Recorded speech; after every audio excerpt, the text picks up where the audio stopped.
Hello everybody, hope you're having a good week, and I have a lot to get through, both wrestling related and non-wrestling related. First of all, question and answers video. I've got enough questions, I've organized everything.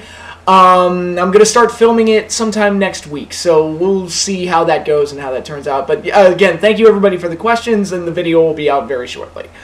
As for wrestling related news, there's one huge thing that broke this week. And one little blurb that is kind of going unnoticed, but I did want to talk about it.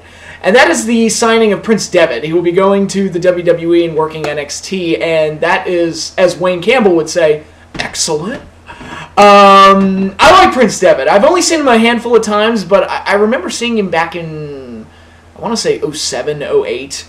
And I was like, wow, this guy's pretty good. I wonder if he'll wind up going to one of the U.S. promotions. And now he's got a job with the WWE. He's going to be working NXT. And it is nice to see that the WWE actually appears to be scouting talent now. Because before, I remember like in the mid-2000s, it felt like they were just kind of picking out bodybuilders out of a gym that they would try to develop into wrestlers, and they kind of had they stuck their nose up in the air against indie wrestling, which is stupid to me because where do you think your wrestling stars are going to come from? They're going to come from the wrestling business, and the training and the experience that they get from indie wrestling can only be a good thing. I'm not saying that every internet darling is amazing, and I'm not saying that everybody that comes from the indies is a goldmine, but the system works for a reason, and if there's a guy on the independent scene that's getting noticed and getting fans behind him,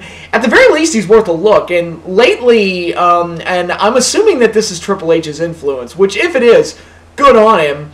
They're actually scouting these guys and actually scouting talents and looking at the indies and like, hey, maybe we should get that guy. Maybe we should get a Tyler Black. Maybe we should get a Bryan Danielson or something like that. Because CM Punk was really, from what I recall, the first really like indie guy that they signed that made it onto the main roster, and he was. It felt like at first they didn't want to use him. Like he was just kind of an accident.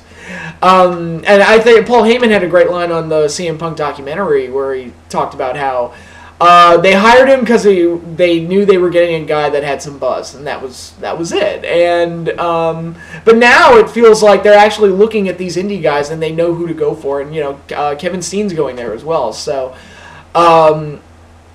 WWE doing a great job of scouting talents, and again, it shows the vitality of the independent scene, or how viable the independent scene is as a farm system, almost, for, these are where your wrestling stars are going to come from. Chances are you're not going to be able to go into a gym and just pick out a bunch of bodybuilders and find legit, wrestling stars. They're going to come from the independent scene. And right now, you're looking at the shows right now. My favorite feud in the WWE at the moment is Seth Rollins, Tyler Black, and Dean Ambrose, Jon Moxley. Both of them, came into the company with a reputation on the independent scene and a lot of buzz, and here they are now. They're the highlight of the show every week, at least for me personally.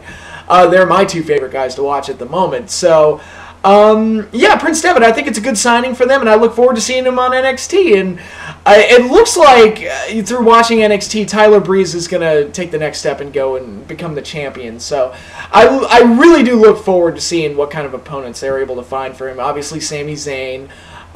You've got Kenta going over there now. I think that could be a good match for him. You got Prince Devitt now. I think that could be a good match for him. So, yeah, they're restocking. They move some guys up. You got to restock, and it looks like they're throwing some new bodies in there. That could be really good. So I am impressed with the signing of Prince Devitt, and I did want to comment on that. And the other big news that broke, and who knows how true this is or anything. I read the headline originally from TMZ, and I take them with a grain of salt because they're just sensationalist bullcrap. The last time I remember them commenting on wrestling was when they said AJ Lee was pregnant. So, how can you take them seriously? But it does look like just the way everybody's talking about it, and a lot of the developments have come out since then, that it looks like Spike TV is not going to re-sign TNA Impact. They're going to drop TNA Impact from their schedule, and that'll be the end of that. And assuming that this is true, and I am assuming this is true, because it looks like that's the way things are going now. It sucks. It really does. I hate to lose wrestling shows. I'm not a fan of the WWE having the sole monopoly on everything. I like having options. I like having Ring of Honor around. There are rumors that they're going to get sold, and God only knows what's going to happen with that. But I like having Ring of Honor around. I like having TNA around. I like, back in the day, I liked having WCW and ECW, and I've always said that the worst thing that ever happened to pro wrestling was losing WCW and ECW, because it's less places for guys to work. It's less places to get exposure, to get experience, and less options for the viewers that might not like the WWE. And some people, back in the 80s, if you didn't like the WWE, you could watch the NWA, which was a different product. And I like having that for professional wrestling. I don't like the WWE. And yes, they are the biggest and the most recognized wrestling brand in the world, and that's something that Vince has earned for himself, and that's just the way it is. And how do I want to phrase this? I'm not saying I hate the WWE. I clearly don't. I mean, if it weren't for them, I wouldn't be a wrestling fan. I mean, I think for a lot of us, the WWE is our first exposure to pro wrestling, and anything we get into besides that is typically found first through watching WWE. At least most of my generation and the people that have come after me, the youngins, they usually find pro wrestling first through WWE, and very rarely are there any cases outside of that anymore.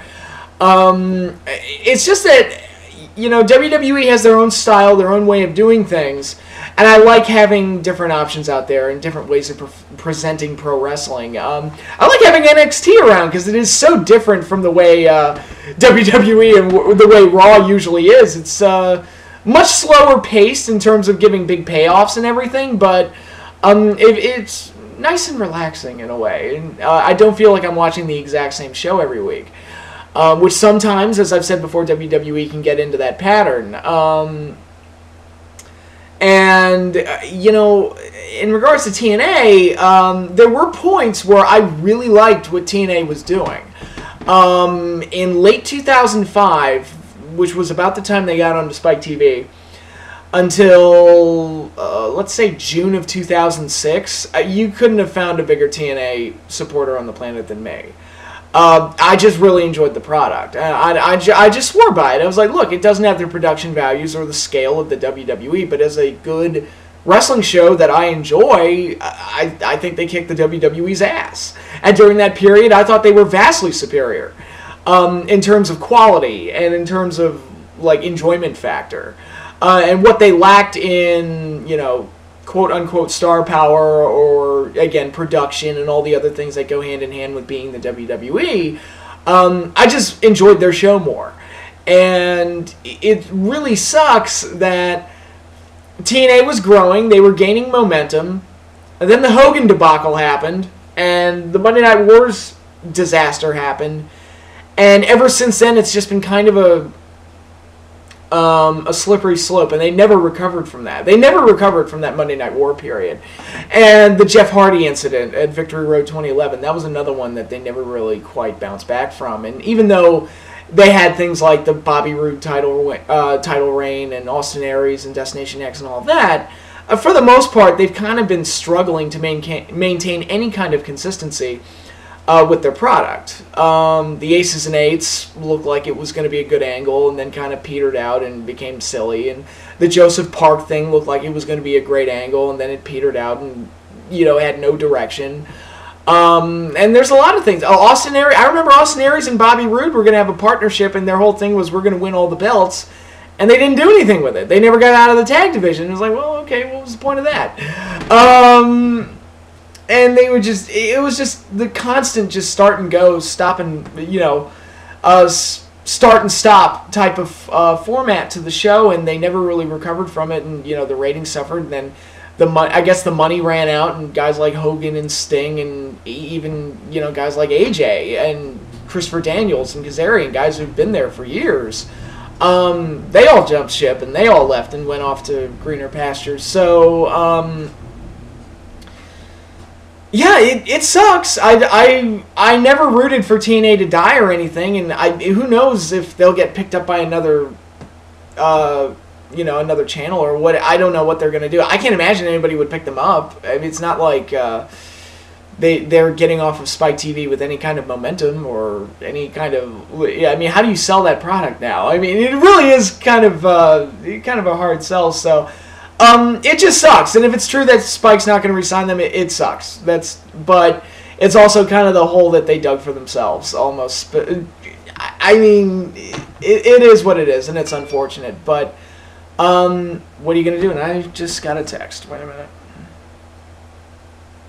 Okay, never mind. TNA, if we're coming up on the end, and who knows what's going to happen, we're coming up on the end. I mean, yeah, there's some good memories there, and there's some good content there from TNA that they delivered over the years, and they just couldn't maintain consistency. And I think the Hogan thing was just such. It didn't follow through on what was promised, because they painted the picture that once Hogan came on board, everything was going to be all sunshine and rainbows, and then the Nasty Boys came in, and AJ became Mini Flair, and Nigel McGuinness, they had no direction for him, and then the Pope, he got injured, and then he came back, they had nothing for him. Abyss is going to be the top face for some reason. Whatever. Just it was a mess. And, yeah, I'm not surprised by this news, to be perfectly honest, but it does suck, and it's unfortunate. And I feel bad for all the workers there, all the guys and girls that are still working for that company that, what are they going to do now? Like, what are the Wolves going to do? Davey Richards and Eddie Edwards. I mean, where are they going to go?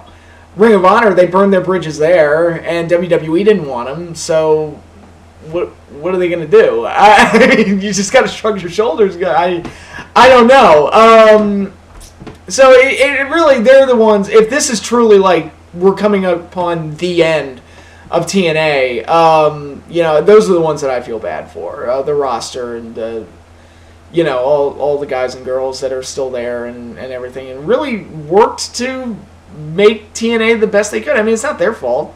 I mean, Eric Young, say what you will about him being world champion, it was one of the dumbest decisions they've ever made, but, he did the best he could with what he was given. They didn't give him anything. That was the problem. They didn't build him up to the title, and people didn't. They were like, "What the hell is this?" And he worked hard to do the best he could to make that work. And it's one of those things you just gotta throw your hands up and go, "Oh well."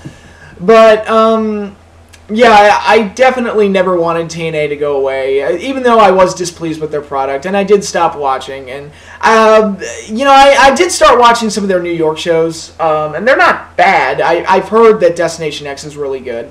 Obviously, I'm taping this Wednesday night, so I haven't seen it yet. But I heard they did some good things at those tapings, and they were very well received. But too little, too late, I guess. I don't know, but.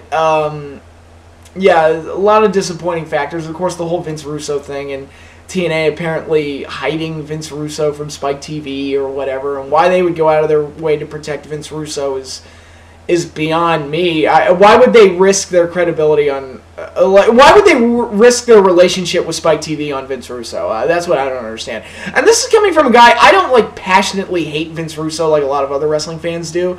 I recognize that he wrote some dumb shit, and I recognize that, his stuff in WCW was terrible.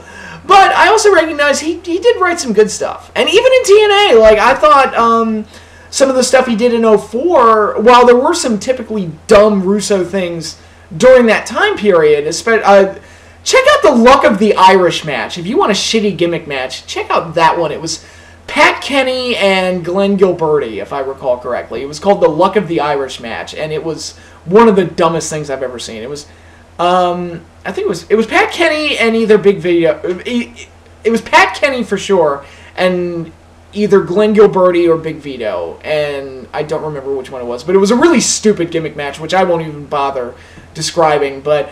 so there were some of those typically dumb Russo things on there, but overall, I thought the show was good, and they built up Monty Brown, they built up Abyss.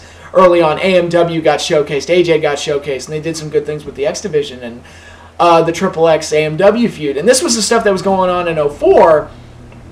And then Dusty got the book and carried it through 05, and the show became dog shit. I mean, go back and watch some of those FSN Impacts. When Dusty had the book in 05, it was dreadful. I mean, it was dreadful.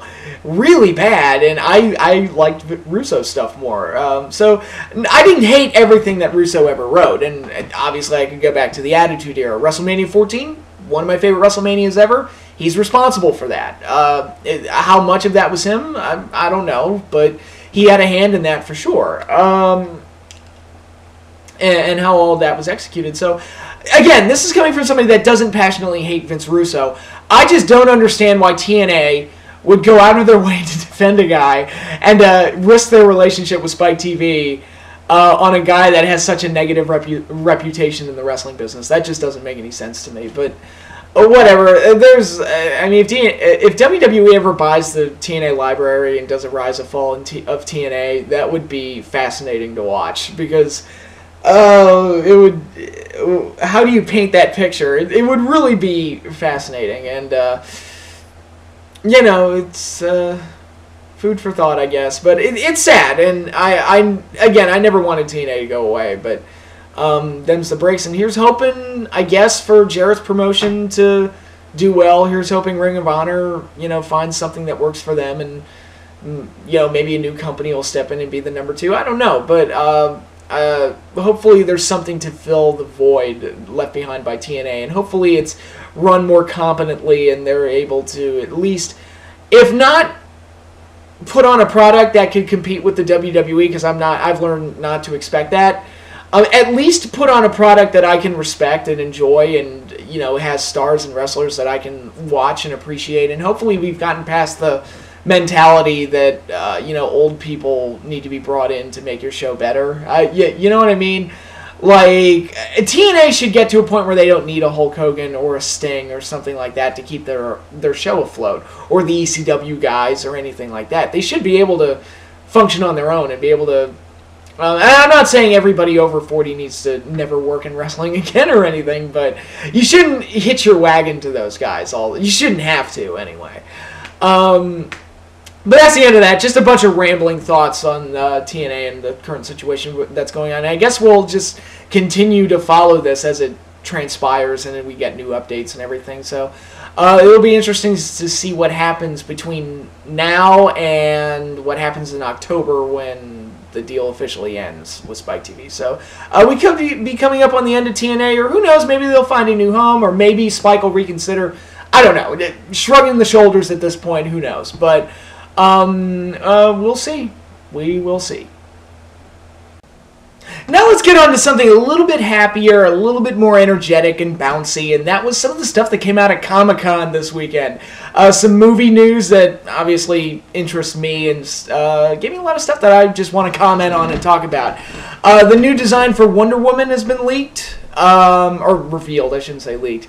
Looks okay.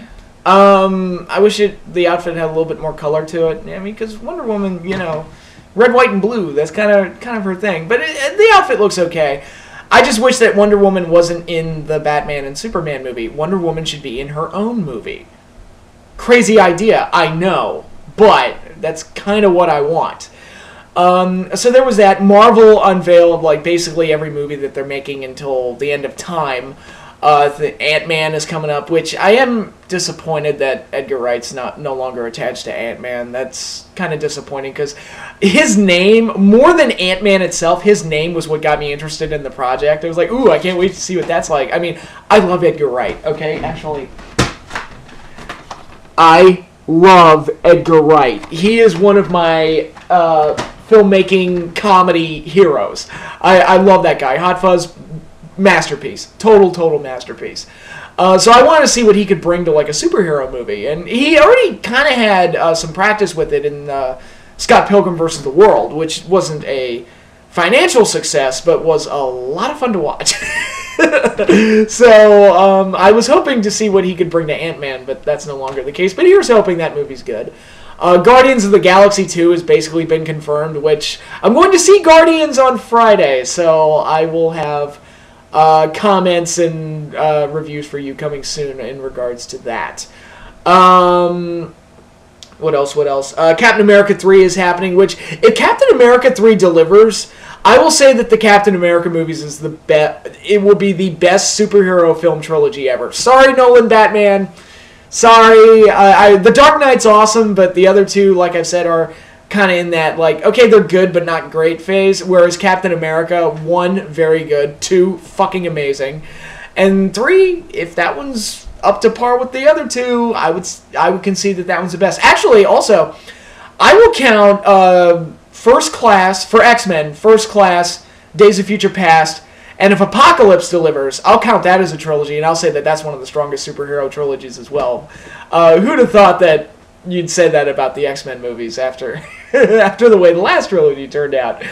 But yeah, gives us some good stuff to look forward to, I guess. Doctor Strange is basically been confirmed. Josh Brolin came out on stage with the gauntlet as Thanos, and that was pretty cool. I marked out when I saw that picture. I'm like, oh, that's kind of cool. And apparently they screened, or not apparently, but they screened footage from Age of Ultron, and that got a huge reaction. I can't wait to see Ultron next year. That's going to be awesome. When I heard that Ultron was going to be the new villain in the Avengers, I was like, yes. Kind of want to see that. Definitely want to see that. So here's hoping for something good there. So yeah, Marvel, they got their shit together. They really know what they're doing. But the big thing that I wanted to talk about from Comic Con, you all know what I wanted to talk about. You know. If you've watched my videos, you know where my heart really lies. Giant monsters. A lot of good things being said. Of course, we already knew that Pacific Rim 2 had been greenlit with an animated series. And that is awesome. Love that. Makes me happy. A new King Kong reboot/prequel is being made by Legendary Pictures and Universal called Skull Island. That caught my attention, definitely, because I'm a huge King Kong fan. I love King Kong. He was my favorite giant movie monster until I saw King Kong versus Godzilla, and I switched sides. I was like, nope, Godzilla's my guy now. Sorry, Kong. But I still love King Kong, and it's very interesting to me that they're going to do a reboot, and it appears like they're going to do a reboot. Because while I love the original movie, it feels like every version of Kong has to remake the original movie. They did it in the 70s, and that version was terrible. And Peter Jackson did it with his movie, which was a good reboot, a good remake, but it was too goddamn long, which is Peter Jackson's whole problem now. And which, oh boy, Hobbit, I can't wait to see what extraneous plot elements he adds to that third movie. Like, because if the first and second one are any indication, I mean, good lord. But yeah, that definitely caught my eye, and it really looks like Legendary Pictures is trying to brand themselves as kind of the monster movie studio. They're going to corner the market in terms of monsters, which, from what box office has shown, not the most bankable genre to latch on to. I mean, the Peter Jackson King Kong didn't make a lot of money. Pacific Rim did not make a lot of money here domestically, and it's really, from what I've heard, it's more the overseas success of that movie that led to it getting a sequel, not so much how it did in America. Godzilla, even though I loved it, and I will sing the praises of that movie till the cows come home, it had a strong opening weekend at the box office, did very well overseas, but didn't have legs from week to week. And you could say part of that was the competition. X-Men was coming up the next week. You could say maybe people were just disappointed with the whole Godzilla's not in the movie that much aspect, and that kind of word of mouth got around and prevented it from having strong legs at the box office. Whatever the case was, I don't know. But Giant Movie Monsters hasn't been like a huge, like, lucrative domestic box office, so it's really interesting that Legendary is going to hitch their wagon to that, and Universal as well. I mean, they're doing Jurassic World, which I was against doing another Jurassic Park sequel because the other two, like 2 and 3, were... they weren't the worst thing ever, but they weren't good. And it's just kind of that pointless sequel type of thing. It's like, why'd you even make this? It offers nothing new, and they're not that entertaining. So they're perfectly forgettable movies. And except Lost World does have its moments. I will say that. Lost World definitely has its moments. But yeah, everything I've seen about Jurassic World so far, though, looks pretty good. I do like the idea that they actually opened the park and what kind of things they could do with that. So that one's very intriguing, so it'll be interesting to see how the Jurassic Park sequel plays out. And Universal, they're also bringing back Dracula and the Mummy, and, I would assume that they'd hopefully get around to doing a remake or a reboot of Creature from the Black Lagoon, which is long overdue. I would love to see him come back and do something. Although, let's get past Dracula first, because it's been a long time since there's been a good Dracula movie. And I'll be honest, I saw the trailer to Dracula Rising, and it didn't wet my whistle. I was just kind of, that doesn't look too good. And I don't know who made I, Frankenstein, but seriously, fuck you. Fuck anyone that was involved in making that movie, because that was one of the worst things I've ever seen in my life. But, yeah, monsters everywhere. It's kind of cool to think about, and immediately my brain is racing of all types of things that Legendary could do. But again, because of giant monster movies not being a really strong force at the box office, it makes me wonder if they're going to be able to do these things that are really running in my brain, like a Godzilla Pacific Rim team-up, or a Godzilla King Kong remake, which, oh dear God, I would love a Godzilla King Kong remake. You have no idea how much I would love to see a Godzilla versus King Kong scenario again. But I don't know if we'll be able to get to that, because I don't know how much money these movies are going to make. But I'm happy. As a fan, I'm happy. It makes me happy to see all my favorite movie monsters all coming back. And even in Japan, I hear Gamera's getting a new movie, which... excellent. I'm up for more Gamera. And actually, I haven't seen the last Gamera movie. Gamera the Brave, I think it was called. It was the last reboot they did. I never did see that, although I heard it was more of a throwback to the 60s and 70s, the superhero days of Gamera. But it was done really, really well. That's what I've been told, and that's what kaiju genre fans have told me. So I should probably check that one out. But yeah, they're all coming back. It's really cool to think about it. Oh wait, I forgot to mention news about Godzilla 2. There's going to be a Godzilla 2 and a Godzilla 3. Who's been brought on for the sequel? Oh, Mothra, Rodan, and King Ghidorah. Awesome! Yeah, I'm there. I'm totally there. That's just awesome to me. Now, if it were up to me, personally, I would have gone more for opponents that Godzilla hasn't faced in a while. Like, foes that don't get brought back all the time. Like, I probably would have gone for Biollante, or Hedra, or Destroyer. I mean, could you imagine what they could do with Destroyer? Oh my god, it's just awesome. But, I am very excited about Rodan coming back, because Rodan is one that doesn't come back enough. I mean, Mothra and King Ghidorah get brought back all the time, and Rodan kind of got shoved into the background, and to me, Rodan's one of the biggies. I mean, the original Rodan is, to me, the best monster movie that Toho made outside of the Godzilla series. Excuse me. So yeah, I'm totally on board with him coming back. No issues there at all whatsoever.